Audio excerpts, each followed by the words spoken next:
आरो बिथांखौजों बारहुंखा आफादनिफ्राय गांसे आर'नाइजों बरायनो थाखाय आं बिदुर बर'खौ खावलायबाय।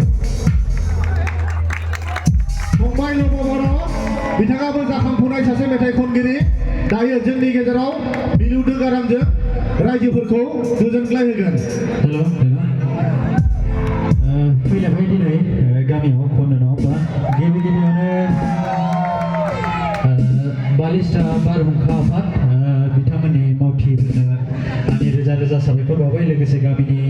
मानव गेदेर रायजो राजा नोंथांमोन उन्दैनिफ्राय लानानै बैसोगोरासिम बयनोबो आंनि अननाय जासिबाय लोगोसे दस्रा जायगानिफ्राय सफैनो हानाय रायजो राजा नोंथांमोन आंनि खुलुमनाय जासिबाय आरो साउन्ड सिस्टेमनि ब्रादारमोन आंजों सिनायलायखानाय लोगोखा बिथांनोबो आंनि फ्राय गोजोननाय बावहरबाय लोगोसे दामगिरि आदामोननोबो बैसागो बोथोरनि गोजोन हामलायनाय बावबाय। दायो खनलांसै नङा होमबा प्रेक्टिस गैखाया आङो गिबियावनो निमाहा बिखादों आंहा दिनै माने मोनसे एंगारहायै फार्स्ट क्लास दंमोन गिबि क्लास आरो मिउजिकनि बेखौ नागारनानैब्लाबो आङो दा रुंसा बर' बिथांनि थाखाय आङो फैनाय जादों दे बिथांनि थाखाय फैदों आरो नोंथांमोननि गामिखौ मोजां मोननानै फैनाय जादों मानोना बिथाङा अबथिरायै नागारलांबाय गावनि जिउखौ आसा खालामो इसोरनि अननायाव बिथांनि जिउमाया इसोरनि सेराव गोजोनै दं।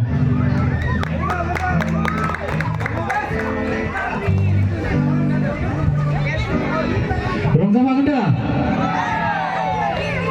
जोङो दिनै बालिस्टा बारहुंखा आफादनि मावथियाफोरनि थाखायसो खस्थ' खालामनायनि थाखाय जोङो रंजानो मोनदों नङा होमबा बेखायनो बयबो बुंफादो बालिस्टा बारहुंखा आफादनि थेंक इउ।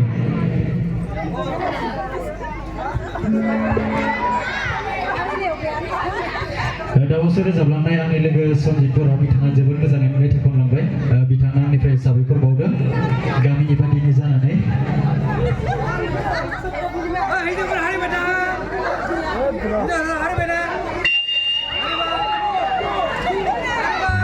सेराफोर रंजाफागोन दा बै लामाथिं थानायफोराबो फैनांगौ मानो होनबा जोंबा फैगोन बोसोराव रंजानो मोनगोन ना मोना नङा होमबा सोर मा जायो सोरनि जिउआ माब्ला मा जायो रावबो फात्ता मोना बेखायनो मोसानांगौ नंगौना नङा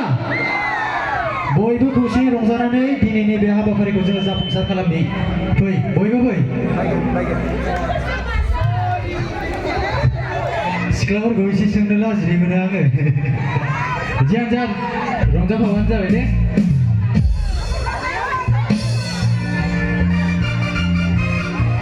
दायो आंनि दोंसे मेथाइ खनगोन बैसागु बेयावनो दंखायो एक्ट्रिसाबो नङा होमबा नोंथांमोननि गामिनिनो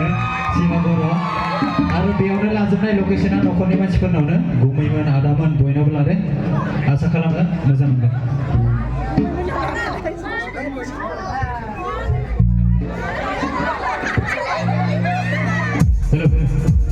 लोगो एसे बारा होदे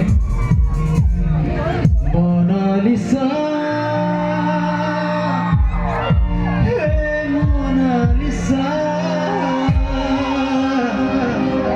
गुस्थि जादो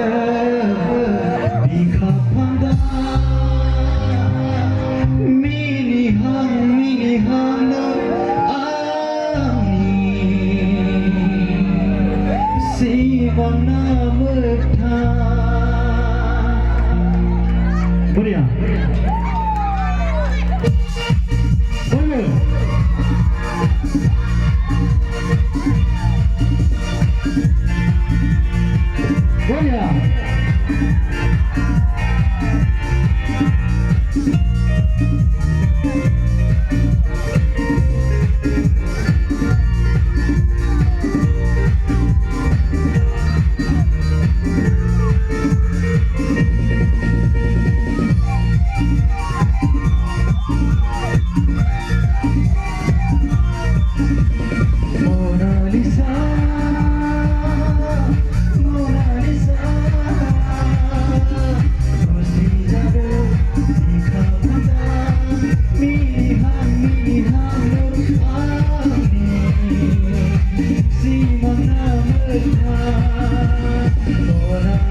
एसे